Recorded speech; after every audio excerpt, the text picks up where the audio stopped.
Olá, tudo bem? Bem-vindo ao canal Viver de Renda. Se inscreva no canal, deixe seu like, compartilhe com os amigos.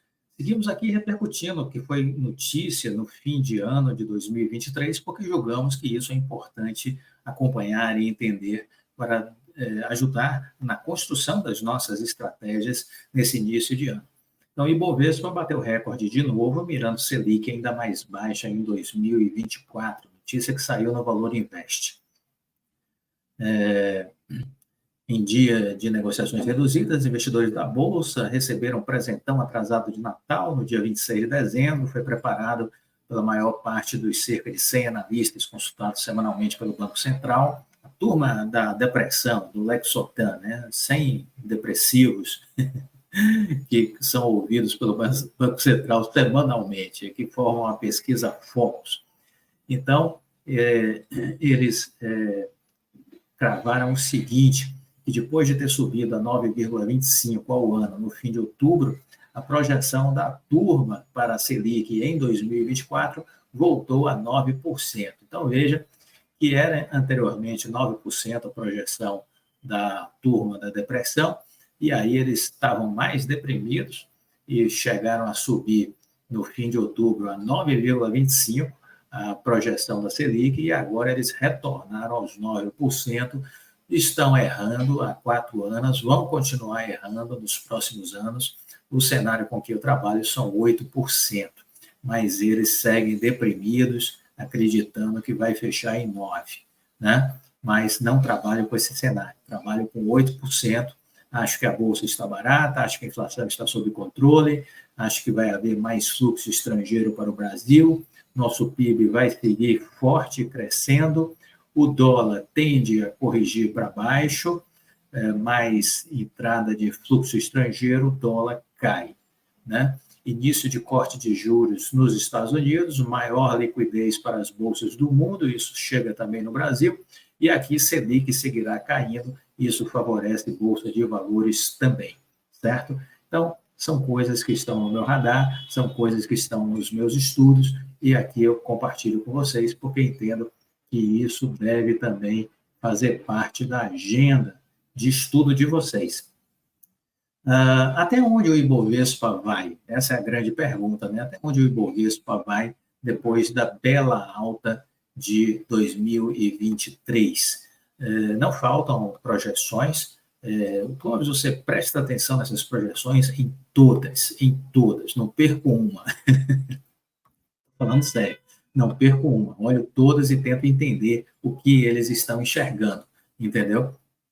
Aí a gente tem de tudo, tá? Tem dos mais pessimistas para os mais otimistas. Temos aí projeções de 138 mil pontos, 141 mil pontos, 142 mil, 142.700, 143 mil, 145 mil, o Itaú BBA, aqui de 155 mil pontos, o Bradesco 157 mil pontos e o Santander 160 mil pontos. São as projeções para o Ibovespa no final de 2024. Projeções do Ibovespa no final de 2024. O que eu queria também destacar é essa tendência que nós temos que ver de continuidade da queda da Selic. Isso é uma coisa boa. Há setores que serão mais beneficiados do que outros. Eu diria que esteja atento ao que vai acontecer com o varejo e com a construção civil, que serão muito beneficiados pelo corte da Selic. Então, finalizamos o ano que passou com a Selic aí na ordem de 11,75%, e o presidente do Banco Central, Campos Neto, ele já cravou mais dois cortes de 0,5%. Então, a gente já pode falar que a Selic, nas próximas 2 reuniões, vai cair para 10,75%, diante do que já foi antecipado pelo Campos Neto. Então, 10,75% já é certo, está precificado já, ok? É isso que a gente já tem definido. Agora, em se confirmando o cenário esperado, os membros do comitê, unanimemente, antevêem redução da mesma magnitude de 0,5% nas próximas 2 reuniões, avaliando que esse ritmo é apropriado para manter a política monetária contracionista, necessária para o processo desinflacionário. O que aqui pode mudar essa realidade depois dessas duas reuniões? Em primeiro lugar, se o Banco Central americano iniciar o corte de juros dele, isso vai, por simbiose, dar um empurrão no presidente do Banco Central brasileiro e nos nossos diretores. Então, eles serão empurrados pelo Federal Reserve, né, americano, e eles terão, provavelmente, que acelerar o corte de juros daqui do Brasil. Eu vejo que, confirmado o corte de juros nos Estados Unidos, o início do corte de juros em março, provavelmente, na terceira reunião do Banco Central brasileiro, nós possamos ver um corte de 0,75%. Então, a gente estaria em 10,75%, teria um corte de 75%, já iria para 10% na terceira reunião de 2024. É isso que eu já estou prevendo, né? Vamos lembrar que há um impacto também muito grande para as empresas e para o próprio governo como um todo, né? O Tesouro Nacional, ele pode economizar, só para vocês terem uma ideia, com o custo da dívida pública até o fim de 2024, simplesmente 309,5 bilhões de reais. 309,5 bilhões de reais pode ser a economia do Tesouro Nacional com a queda da Selic, né? Isso é muito importante da gente entender. Isso é o custo de carrego dessa dívida e você começa a economizar quando a Selic vai em queda, né? Vai em queda. Então, isso é uma coisa muito importante. Assim como acontece com os governos, isso acontece com a dívida das empresas também. Aquelas empresas que estão mais endividadas ficam menos endividadas, têm menos despesas com juros e, consequentemente, melhoram a sua rentabilidade. Isso aparece nos balanços, isso vai refletir em alta das ações. Portanto, fique atento a isso, a queda da Selic. Isso segue sendo uma coisa importante. E mais ainda, observe o Banco Central americano. Ele vai fazer o nosso andar mais rápido. Então, esteja atento ao movimento do Banco Central americano. Eu não sei se vocês olham o índice de consumo, mas se eu quero investir em varejo, eu costumo dar uma olhada no índice de consumo, porque se o índice de consumo estiver em alta, se estiver em tendência de alta, as empresas que compõem o índice provavelmente estarão se movimentando também, entendeu? Então, estejam atentos a essa correlação do índice de consumo com as empresas do setor. Faça o mesmo quando quiser olhar empresas de petróleo. Olhe como anda o preço do petróleo Brent, por exemplo. Faça o mesmo quando quiser olhar empresas de mineração, como a Vale. Veja como está evoluindo a cotação do minério de ferro, né? Se você quer investir no setor de financeiro, olhe o índice do setor financeiro. Se quer investir com construção civil, olhe o índice do mercado relacionado à construção civil. Esses índices, eles possuem correlações com as empresas. Então, é algo que vale a pena estar atento também. Não sei se vocês já tinham essa ideia, que esses índices de consumo, eles conversam com as empresas do setor. Obviamente, se essas empresas estiverem com bons fundamentos, elas vão andar também, né? Uma pergunta que tem sido feita e os jornalistas, os especialistas de mercado estão tentando encontrar respostas, né, é sobre a questão do consumo nos Estados Unidos, né?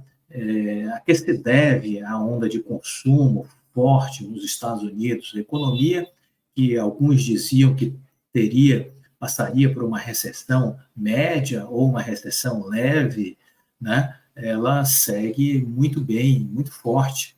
E aí as pessoas estão confusas por lá, porque eles também têm os pessimistas de plantão. Os consumidores nos Estados Unidos, ao longo de 2023, estavam gastando dinheiro no nível recorde. Economistas veem o fenômeno com surpresa, se esforçam na tentativa de prever onde isso vai parar, num contexto de juros elevados, poupanças magras, inflação paralisante, os americanos continuam consumindo com muita força. Black Friday, as vendas em lojas aumentaram 1,1% em relação ao ano passado. Só na internet, um valor recorde de 9,8 bilhões de dólares, né? Quase 49 bilhões de reais foi alcançado. Já na Cyber Monday, consumidores gastaram outros 12,4 bilhões de dólares, 61 bilhões de reais, um impressionante aumento de quase 10% em relação ao ano anterior. E as duas datas, elas refletem, né, o padrão de gastos americanos, que manteve a economia do país em alta em 2023, representando quase 70% do crescimento de 4,9% do PIB real no terceiro trimestre. Embora alguns gastos reflitam o custo crescente das necessidades básicas, os americanos continuam comprando itens caros, gastando muito dinheiro em experiências como viagens. Essa postura batizada de você só vive uma vez em relação ao dinheiro, contradiz tendências de consumo em crises econômicas anteriores. Alguns economistas têm se interrogado sobre o fenômeno, especialmente porque a percepção dos consumidores sobre a economia permanece pessimista. Se tivéssemos dito há 18 meses que o Banco Central dos Estados Unidos poderia aumentar as taxas de juros em 500 pontos e que o consumidor continuaria relativamente tranquilo, eu teria ficado muito surpreendida, disse Ellie Henderson, economista do banco Investec. Eu teria dito, não é assim que a economia funciona, mas está funcionando assim. Isso que é bacana, é que a economia está funcionando desse jeitinho. E poderemos ainda levar algum tempo para concluir o que está acontecendo. Vai demandar ainda muito estudo. Mas eu diria que tem uma coisa que a minha percepção inicial é que, de fato, nós estamos vivendo um momento diferente, um momento único, por conta do pós-pandemia. As pessoas tiveram um choque com relação à brevidade da vida, algo que parecia plausível apenas em filmes de Hollywood, nos tomou de assalto no mundo inteiro, surpreendendo muita gente perdeu familiares, muita gente perdeu amigos. Os terraplanistas, esses a gente não fala deles porque são desequilibrados mentais, vivem num deserto mental, não conseguem raciocinar, não vão entender o que eu estou falando, né? Não falo para eles. Mas as pessoas de bom senso, as pessoas inteligentes, sensatas, vão me dar razão no que eu estou falando. Então, o mundo tomou um choque com a pandemia. E foi um choque que, ao meu ver, gerou um comportamento atípico. Mas é um comportamento, vamos dizer assim, muito decidido. As pessoas querem viver o hoje, porque se depararam com a brevidade da vida. Viram pessoas conhecidas de 35 anos, 30 anos morrerem, viram crianças morrendo, né, durante a pandemia. Então, elas perceberam, olha, não é uma questão de idade, é uma questão de que algo pode surgir fora do controle e que pode nos tirar o tempo que julgamos ter. E que não há esse controle tão exato de que tempo cada um de nós tem nessa viagem no planeta Terra. Então, me parece que, diante dessa consciência, em todos os lugares, as pessoas resolveram viver a vida, né? E isso tem gerado essa onda de consumo, de experiências, de viagens, de ir a lugares, de confraternizar, de procurar se socializar mais, né? Então, nós estamos vivendo um pouco isso em diversas partes do mundo. E isso explica os shows estarem lotados, né? Isso explica as partidas de futebol. A gente vai ver agora as Olimpíadas, né, na França. Diversos locais já não tem mais hotéis com disponibilidade. Então, as pessoas estão... E os preços subiram astronomicamente lá na França por conta das Olimpíadas. E vai estar tudo cheio, vai estar tudo cheio. E tem sido assim essa nova rotina do mundo, né? Terminamos agora de fazer essa onda da virada do fim do ano, né? Tivemos festivais enormes aqui em Salvador, foram 5 dias de festival de música, Fortaleza, né? E tudo lotado, parecia um Rock in Rio, né? Parecia um Rock in Rio. Então, essa onda vai continuar, e quando a gente fala da indústria de entretenimento, não é só o show em si, é o seu entorno, é companhia aérea que está vendendo, é hotel, é restaurante, é comércio, serviços como um todo, entendeu? É toda uma série de coisas que vibram, que pulsam no entorno dessa cadeia produtiva, por exemplo, do entretenimento, da cadeia produtiva do turismo, né? E, ao meu ver, é isso que está acontecendo. E por isso que eu digo, os pessimistas, os que vivem apenas com os modelos estatísticos, matemáticos, laboratoriais, estão perdendo o jogo da vida, porque seguem agarrados às suas crenças em modelos matemáticos e estatísticos que funcionaram em outra época, mas que não servem mais.